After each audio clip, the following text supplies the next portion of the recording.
कृष्ण. श्री श्री चौराष्टकम्. व्रजे प्रसीदं नवनीत चौरम् गोपांगनानां च दुकुलचौरं चौराग् अनेक जन्मार्जित पापचौरं चौराग्रगण्यं पुरुषं नमामि. श्रीराधिकाय हृदयस्य चौरं नवाम्बुदश्यामलकान्ति चौरं पदाश्रितानां च समस्तचौरं चौराग्रगण्यं पुरुषं नमामि.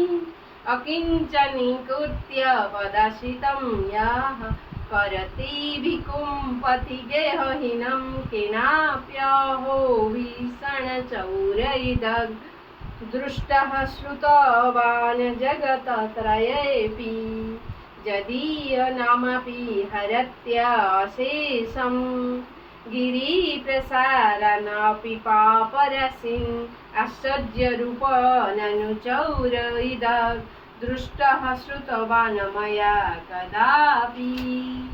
धनं च मानं च तथेन्द्रियाणि प्राणां स च हृत्वा मम सर्वम् एव पलायसे कुत्र धृत्योऽद्य चौरं त्वं भक्तिदाम्नासि मया निरुद्धः छिनस्ति घोरं जमपाशबन्धं विनश्ति भीमं भवपाशबन्धं छिनस्ति सर्वस्य समस्तबन्धं नैवात्मनो भक्तकृतं तु बन्धः. मन्मानसे तामसराशि घोरे कारागृहे दुःखे समये निबन्ध लभस्व हे चौर हरे चिराय शोचद्यदोषोचितम् एव दण्डं. व्रजे प्रसीदं नवनीत चौरं गोपांगनानां च दुकुलचौरम् अनेक जन्मार्जित पापचौरं चौराग्रगण्यं पुरुषं नमामि.